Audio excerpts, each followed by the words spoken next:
So on Saturday afternoon, West Ham won a bloody match of football, beating Brentford 1-0 away in the FA Cup third round. A game which, for the purists, we'll talk about that in a bit more detail.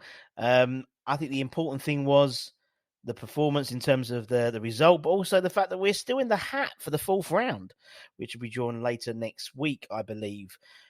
But it was boring. Let's be honest. That first half particularly felt like watching paint dry, and at times I was worried that I was falling asleep, particularly when we only had one shot in the whole bloody game. But regardless of that, a win is a win, and I'm Russ on the West Ham Network, and this is 5 things we've learnt from the Brentford game. Number 1, Aged showing his quality. Obviously, we signed Nayoff in the summer for £30 million from Rennes, and unfortunately, obviously, he got injured within 20 minutes of his West Ham debut in the pre-season friendly with Rangers. He came back, obviously, towards the end of last year, enough games time under his belt, particularly in the Europa Conference and the Carabao Cup, in order to give him some game time to go into Qatar to represent his beloved Morocco.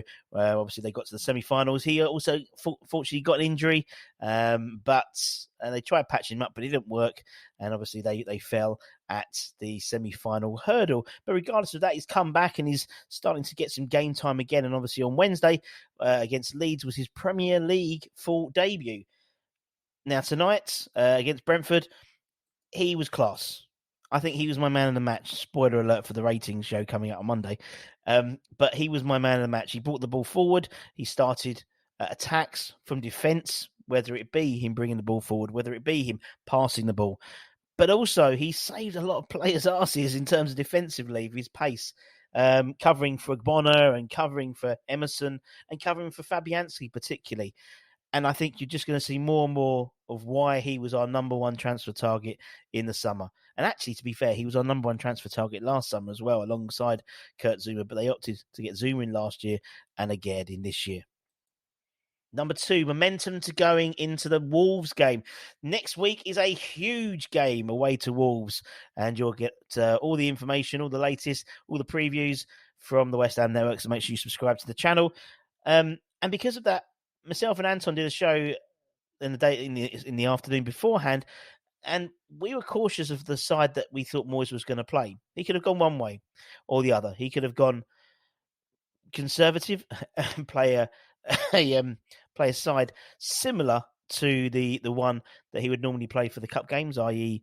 the Europa Conference and the Carabao Cup he's done this season, or he goes for a very much a strong side to build momentum. And he went for the opposite when the team sheet was announced with the likes of Fabianski, Johnson, Dawson, Bonner, Aged, Emerson, Rice, Souček, Paqueta, Bowen and Antonio. We were very surprised. I was very surprised, particularly when Brentford had somewhat of a B team playing, to be honest. I thought it was a complete role reversal of what I was expecting. And seeing Declan Rice line up in the starting lineup was a surprise, particularly with the likes of Flynn Downs, Lanzini, Connor Coventry, all who could play. And it was a risk.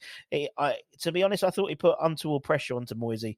If he'd not won the game with a strong side, his head could easily be on the chopping block even more. But luckily for Moisey, it worked. It paid off. Hindsight's a great thing, but we ended up winning the game with a strong side, and that bodes well for when we go into the games against Wolves on next Saturday.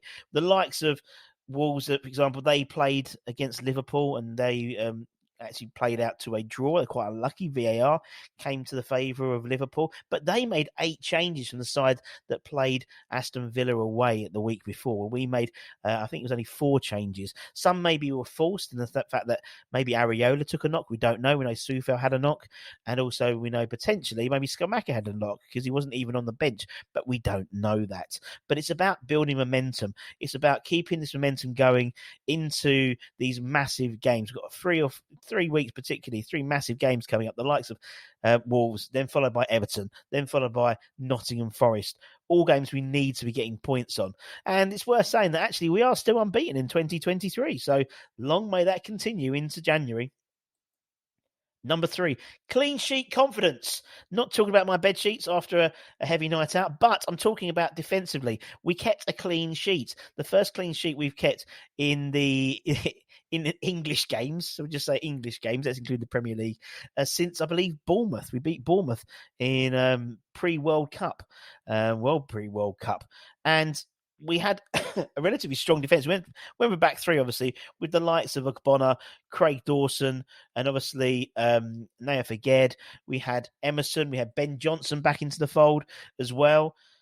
And I thought we played well as a unit, as a defensive unit, and we could build that confidence going into the Wolves game, particularly. Also noted again that Declan Rice was playing in his more defensive role. We looked more solid. In fact, we only restricted Brentford to real pot shots, to be honest. And in fact, only one shot the whole game on target from Brentford, albeit same for us as well. But we were the visiting side rather than the home side.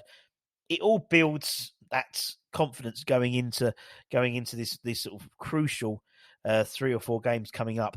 Our success last two and a half years was built on having a strong defence. Hopefully we can get back to winning ways. And with Kurt Zuma reportedly back for the Wolves game, it can only get better, surely. Number 4, creatively lacking. So now we've had some positives, now a couple of negatives to sort of balance this sort of little video up. Now, obviously, Paqueta was playing in his newer role, his deeper role, alongside Declan Rice.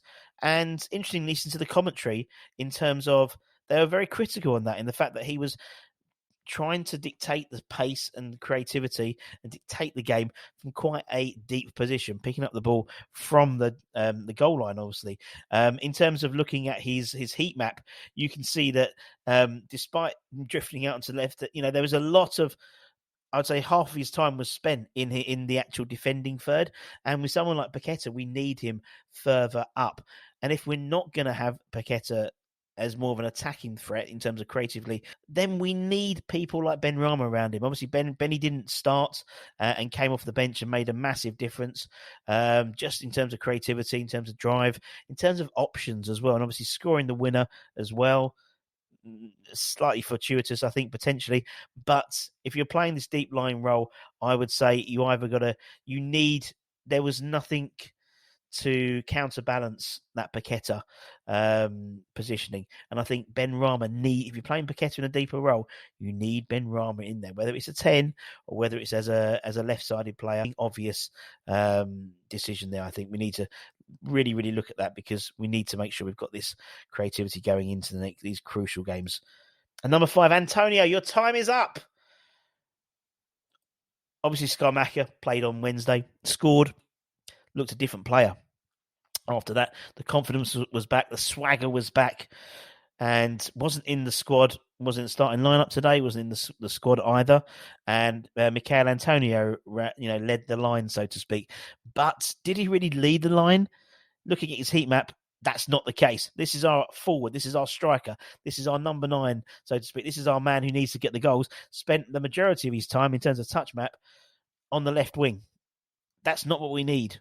And actually, having Skamaka there shows what a striker does, basically, what a proper forward does. I think your time's up, Antonio. I really do. Thank you for your service, but we need an alternative. We need a plan B. We need someone to lighten the load off Skamaka. Antonio is not that man. It could be Divin. Divin scored for the under-21s yesterday and was on the bench today, despite the fact he may have probably got home about 1 o'clock this morning. Obviously, we've been linked recently with the likes of Danny Ings and Moffey as well. Toffee from Lorente. And actually, I think where Danny Ings is a different type of player, if you look at the Lorente striker, actually in his statistics and in terms of players he plays like, Skamaka is actually one of the players that is referenced. And in fact, they've both got the same goal celebration already. So maybe we definitely need to bring in a striker. And that's it. Do you agree, disagree? You probably disagree because I'm saying it, but thanks for watching. Let me know in the comments below what you think. What were your main takeaways from the game? What were the 5 things you've learned or the 5 key points you want to get? Let us know in the comments below. As always, please like, comment, share. Over 50% of you watching aren't subscribers. Please help us out and hit the subscribe button. If we all get bigger subscriptions, bigger subscriber numbers, better guests, better quality, all that type of stuff. So take care, everyone. Stay safe, stay warm, stay humble, and we'll see you very soon. Bye-bye.